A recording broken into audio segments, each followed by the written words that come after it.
We just completed our first War Council podcast. This is a podcast or a stream that we're going to do every week. Me and Daver and Billick and Dom, we had a great time with it. We're going to take excerpts from this stream, okay? And I'll have a card in the top that you could go back and watch the whole stream. It's about 2 hours. We got different segments for it, but one of the ones we did was talking about this guy, Alp Arslan. Now, you want to get the overall analysis, synopsis, all the information that we have. We discuss, we debate, we go through pairings, we go through all of that stuff. So I pulled out that segment. We're going to listen to it. That's what this video is going to be about. And also at the end screen, I'll have a link for the stream. And if you want to join those guys and their YouTube channels with Billick and Dom or Daver's Toolbox, the list, their links are down in the description. So let's join this as we take the excerpts from the segment we did on Alp Arslan, and you guys can see the conversations that we had. And in the meantime, the one thing we wanted to get into and what we all kind of talked about before we decided to do this was, in the first episode, obviously we got to talk about hot topics. And if we're going to talk about the things that are most relevant and pertinent today, and I'll open it up, boys, with this. It is our boy Alp Arslan, okay? We've all kind of done our theory crafting before he came out, and then when he came out, I think Daver, you and Billick, just understanding how this guy worked with the pierced effects and triggered by the third skill, and then is it an AoE and it's immediate AoE, how it was described in the battle logs. I mean, it was all confusing. And so have we ever had, and I'll open it up to you guys, have we ever had a commander this confusing? I know Chin was pretty insane to try to figure out, but this guy, just the way they described his skills, I could probably have done better on the description, but he's definitely a very complex commander, right? Yeah, definitely. Yeah. Chin was very complicated because it was all very new. And yeah, I agree, Alp, just a bit confusing about the description for his skills. And Billick, I remember you commanders more and more complicated, but I guess it's understandable. Like, it's on the other hand, like, it's complicated, but again, on the other hand, it's like something new, right? I mean, we don't want to it would be kind of boring if you keep seeing the generic commander model. So this type of commanders, and I think they will keep releasing this type of very uniquely skilled mechanics commanders in the future for sure. But it's just very unique. It's I think it's just keeping the game fresh in my opinion. But Dom, I'm more of a, you guys know me. I'm simple. Keep it simple, stupid. And that's why I loved commanders like David. David was a relatively simple commander, right? Not a whole lot of complexities, good debuff, all that stuff. Versi, the new leadership commander that's coming out, he's relatively simple. He does have some things we got to test out with some of his stacks on some of his buffing that he does based on the shields, and they wear off and all that. But Dom, when you first saw Alp, what was your first impression of this guy? I know you have some great content about him as you dive into this, and but you can also speak on the application in the field. You've seen people now start to run this thing. What were your thoughts on it? So when he first came out, the first thing that I would say freaked me out a bit was the logs, right? The logs didn't make any sense because he had something on his active skill that was being applied as passive effect, right? So we had to confirm that with support as well. And for me, it was mostly just about how the Pierce debuff is working and the defections. And I wanted to see that eventually on a larger scale where you can actually get a big group of Alps together. That was my main goal. But an army of Alp Arslans, of Aarons out there. Yeah, so the defections can stack on a specific turn, but and it is separate damage mechanics that is happening there. So I'm still pretty hyped for that. We did find out the Parthian shot, it hits really hard. It's actually a crazy full skill that Alp has. But as far as KVK goes, like a lot of players are saying that he's training either very bad, or some have like little good reports here. I know he's been performing in Troy KVK, and I just came out of like a low seed KVK2, and the people that did use Alp were pretty happy with him, even with all three of the pairings, you know, so Herman, Zuge especially too, and YSG as well. So I think he's not that big of an upgrade from Herman Zuge like we wanted him to be, but he's definitely a must-have if you're going to swarm structure. I think Alp is really crazy on swarms. And initially the defection effect, right? The pierce effect. Like, I thought that the pierce effect, whenever you apply a pierce effect that does additional damage and it can stack up to 3 times, I thought it like refreshes the duration and adds to the stacks of other Alp Arslan. Now, like, I don't think that doesn't work like that, right? It counts as a separate, but yeah, it's separate. If Alp Arslan was refreshing the stacks of other Alp Arslans, then he would be a god-like commander. But oh yeah, like that's how we all thought in the initial. Well, at least I did. And whenever we started testing the stuff, the pierce effect is like separate, so his expectation dropped a little bit. But I've also heard like Alp, especially with Zugolian, they are kind of doing quite decently on the KOKs. But I still haven't seen like many reports to like accurately assess like okay, Alp Arslan power level is exactly this and that. Yeah, we're still waiting. Yeah, we're still waiting, and we're going to get a lot of that. Kingslands are opening today in a couple of KVKs. Actually, we'll end the podcast or in the stream today, and then at 15 UTC, you got Zone 5s opening in other areas. Kingslands opened yesterday, so more and more people are getting Alp Arslan in the game, and they're testing him and doing different things. And before we get into maybe some of the potential pairings with this guy, because I think he's got multiple of them, you know, Daver, when you look at his DPS overall, and one of the things that we know for a fact is that in this MGE cycle, he's kind of the last of the quote-unquote single target damage commanders, right? We've had Gang, who's single target. We had Sun Tzu, who's technically single target, even though he's got the true damage aspect of the AoE. And we've got Alp Arslan, who is technically a single target damage commander with these different pierced effects that does some AoE. You know, overall, though, when you see this guy, you know, he doesn't pump out crazy DPS like a Chen or a Sun Tzu or, you know, even a BQ in some instances, or Zuge and some of these 5-target AoE guys. But at the same time, there's still good application, right?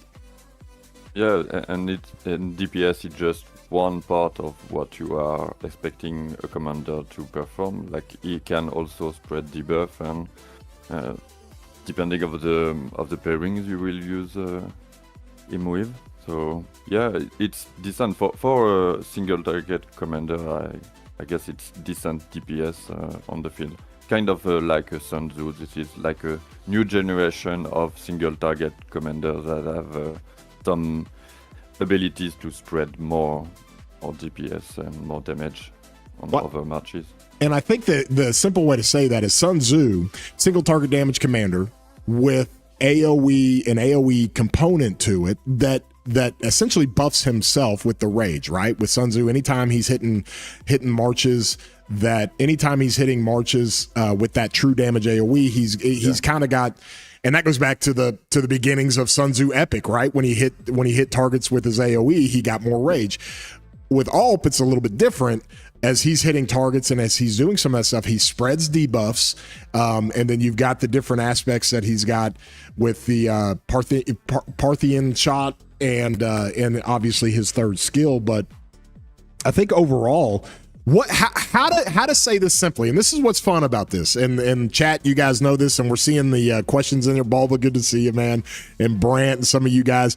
We'll answer some of these questions as we go through it, but from Alp's perspective, if we just keep it simple, okay, if, and I'll open it up to the three of you guys, if we want him to do more damage, is it as simple as like putting him with YSG, where there's not really any debuffs going on and you're maximizing his pierced effect because that's the actual effect that you're going to get when it comes to his third skill?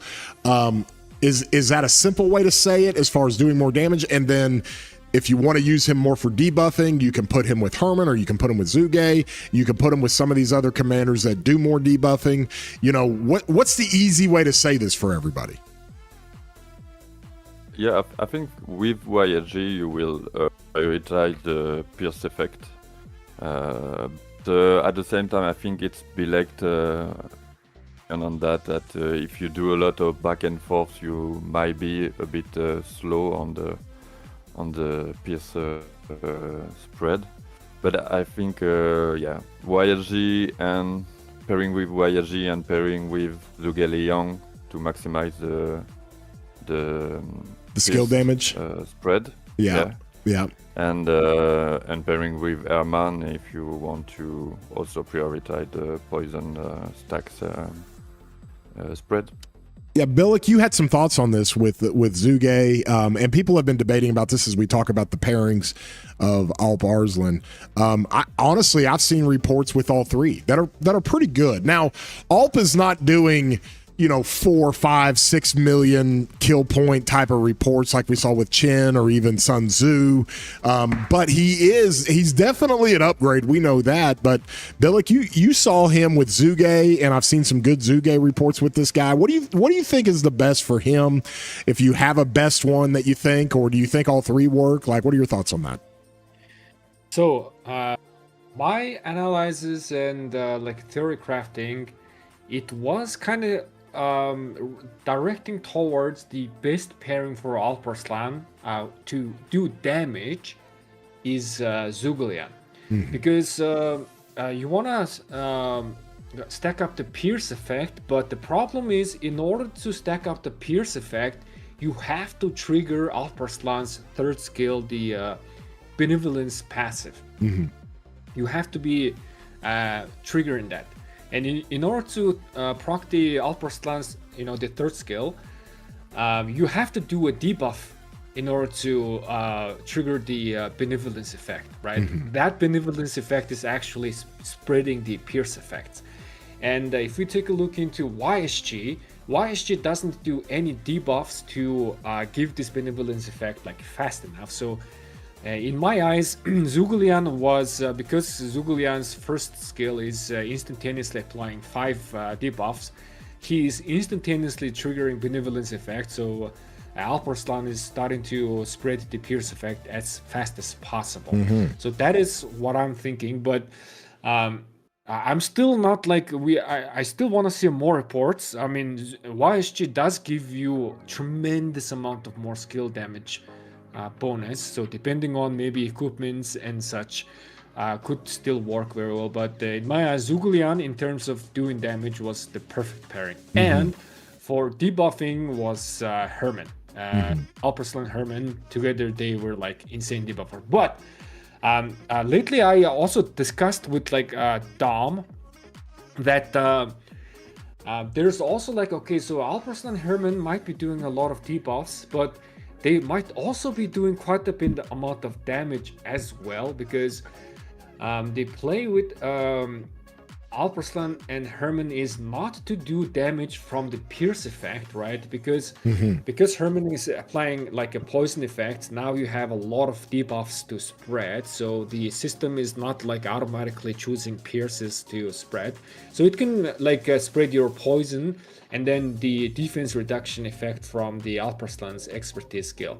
So it's not guaranteed spreading your pierce, but because Herman is casting his skill extra thanks to his expertise skill, and also because of Alp Arslan is spreading the poisons quickly, this expertise skill is getting procced a little bit more often and faster. And whenever you are proccing an extra skill, then the Alp Arslan's fourth skill, the Partisan shot, is actually proccing more often to do more extra damage. 1000 damage for that. So yeah, it's all like very, very like how to say, it's like very chain reaction and stuff. Yes. The simple way to say that is Alp Arslan helps Herman spread his poison stacks quicker, more often, all that stuff with the benevolence effect, right? Then if you're stacking 25 poisons, which you can do this, and you start doing it much faster, then you're triggering the Force of the Fallen Eagles, which is the active skill for Herman. We all know that, but we all know that it takes a lot of time to get that thing to ramp up. Well, Alp makes that thing go faster, and when he does make that thing go faster, then it feeds into his force skill, and so there's all kinds of different ways that this thing works out, and that's why you got some complexities. And like I said, I've seen all kinds of different stuff. If you guys got questions, you can throw them up here as well, and I can ask Dom about this, because Dom, one of the best things that you do is you apply it, to the marches, to the availability, the other marches in the field. How do you see yourself running Alp Arslan? What do you like the most out of this, as far as the Zuge or the YSG with the skill damage bonuses, or the Herman with the debuffing and the stacks? How do you want to run this thing? Well, I agree both with Billick and Davor's points too. But for me, like in open field, like when you apply debuffs to the enemy murder ball, that's like big stuff that you're doing, actually, like where your whole team is like benefiting from those debuffs, right? Like we even saw in the past when we were putting poison stacks when it was just skill. Oh, you had to have them. Like you had to have them. It was, I'll never forget. Like C Will says, whatever murder ball has the most Hermans when Herman came out is going to win. And that's back when just about all the commanders were skill damage commanders. Well, things have changed a little bit, but I think they're trying to get to more of a balance to where you have a good amount of skill damage commanders that still get so much, obviously with Chin, people still running a cavalry march with skill damage. You're getting so much benefit from those poison stacks. They're trying to balance that thing out. But like you said, I mean, dude, it spreads like crazy in a murder ball. Yeah, and like with the poison, like if you're gonna do the Herman Alp, it's gonna, like Billick found out, it's gonna copy and paste those stacks. And who's it gonna benefit? It's gonna benefit your QSH. It's gonna benefit all your QSHs in your murder ball.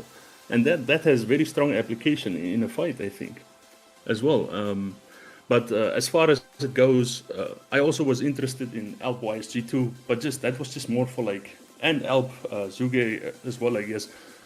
But to see it like in a bigger situation, where there was like between 30 to 50 Alps, and see how the defections were actually like interacting with each other. But yeah, I think like players are being cautious right now, right? So we probably won't see that for quite a bit until players start getting like more comfortable maxing him, because he is a good swarm commander. Like if you're a whale that's swarming flags and rallies and stuff, like he's a good upgrade. Absolutely. And that's one of those things that we get into with Alp Arslan. Where's his place in this? And is he at the high max meta level of like a Chin or Sun Tzu? No, of course not. Probably not, no. But at the same time, he's definitely for 2 Archer marches, and I'm a player that I didn't run 2 more. I mean, I've got gear for everything, but I didn't run 2 Archer marches, honestly, for the past couple of years, since like Boudica was out. And so now I'm getting excited to go into a big KVK where I actually get to run 2 Archer marches and put Alp Arslan and test them out with different things that I think we'll see. And if you're running 2 Archers, you got a chance here with this guy. But the other thing we got to think about too, and they've teased this, guys, and I'll open it up to you guys. The next KVK story, they're going to attach an Archer commander to that. Now, we got Ragnar with the King of All Britain. That was a couple of years ago, or a year and a half ago. Then we got Achilles back in the fall with the Song of Troy on these KVK formats. They're giving us that kind of commander that is not technically an MGE next-gen commander, but it obviously is a next-generation commander. Both of them have been AoE with Ragnar and Achilles. And so as players are looking at this, even if they're thinking about running 2 marches, or even if they're developing gear for 2 marches, or if they're just limited on gold heads, we're getting ready to get into an MGE cycle where we're going to get AoE commanders, cavalry, infantry, and archers, right? Do they hold off on this and not necessarily go all in on Alp Arslan if they don't have the heads, but they run 2 archers? Do they just stick with the Zuge Herman as our second archer march, knowing that a KVK format's coming out with another commander, knowing that before the end of the year we're going to get another cycle of archers with probably a crazy AoE damage commander for archers? Like, what would you guys tell players that are asking those types of questions? I usually I get a question a lot on my videos and live streams, like, should I go for AA right now? I mean, and then I always tell that in Rise of Kingdoms there's no reason to rush, especially when there's, just like you said, we are expecting new commanders. So it's just, we can wait just a bit and then see what is the best option for us, because once we invest into a commander, we want to use them for quite a bit to get some return on investment, right? So that's I usually tell you can wait.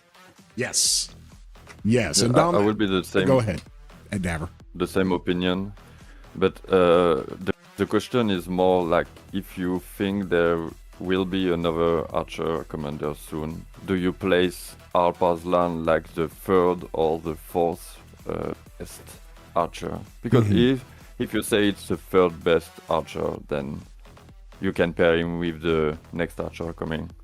But I'm not sure who. That's exactly why I'm saying wait, because I'm still not sure. I don't think Lilith is gonna be releasing a new commander and then with the next off-cycle release, that guy is instantly gonna get benched. I don't think that's gonna happen. The next commander probably might there is a chance that he might go very, very well with Alp Arslan. Who knows? But still, YSG is because YSG gives you 62% skill damage bonus. It's just being insane with Qin Shi Huang. It's you just slap that guy with whatever insane AoE archer commander, and he is giving you a tremendous amount of skill bonus, which is in return you are doing so much damage. Yeah, and then Zugulian is still he's still giving you half of the bonus and giving you debuffs and stuff. So it's been quite tough to what to do with these two guys. And then whenever the new commander comes in, it's also if we think about it, the off cycle, let's imagine the off cycle is an AoE, but he doesn't have any skill damage bonus built in himself, right? So you're not gonna bench Qin Shi Huang. So Qin Shi Huang is probably gonna be paired with Zugulian or either YSG, because they both give you bonus and 5 AoE. So Qin Shi Huang is doing more.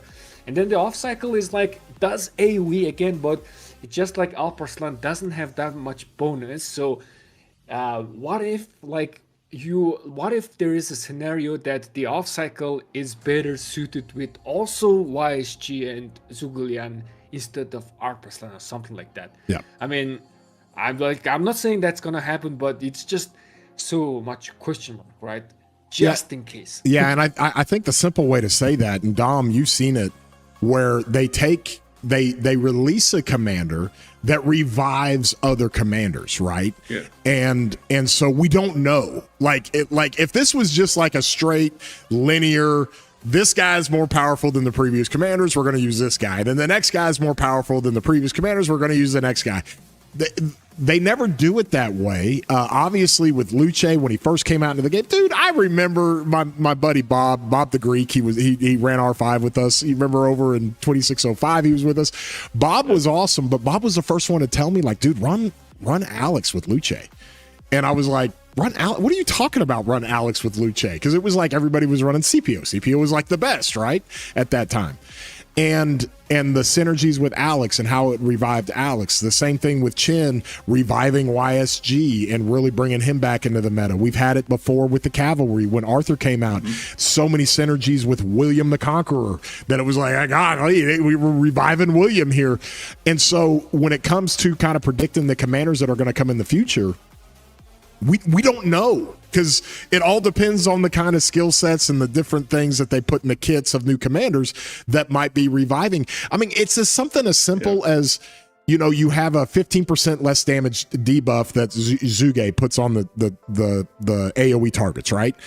And we could get a commander that says any all damage debuff that this commander applies, he does instant procs of whatever. And the next thing you know, it's like, okay, well, that's a Zuge pairing, and it makes that meta, right? And it brings Zuge and keeps it back into it. And I think all these commanders have a good baseline of strength, right? They all deal a lot of damage, and they all do different things, even though they might be 2 years old, but there might be components to their kit that have good synergies with new commanders. And that's like we said, just like Daver said, just like Bill said, we just don't know, right, Dom?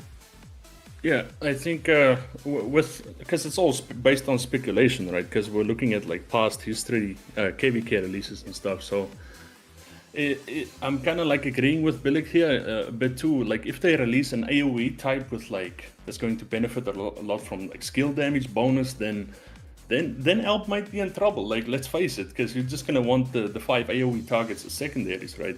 But it can also be a case that we get some new kind of debuff, and Alp is like spreading debuffs. So that could be a kind of unique situation too. I was actually like hoping we would get like Artemisia Prime because of the self-silencing stuff, right? And that actually like benefits Iam in a way. So maybe they could do that too.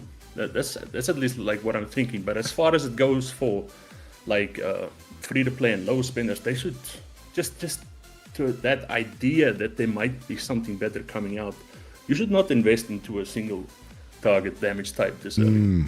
Yes. For sure not. Yes. We've had, let me see, we'll wrap this up on AWP when we get into Hayam here in a second. But we've had, of the single target MGE generations we've had, the previous 6 commanders, okay, and I think this goes back to William Wallace and Shajar, and then for cavalry, even Belisarius, right?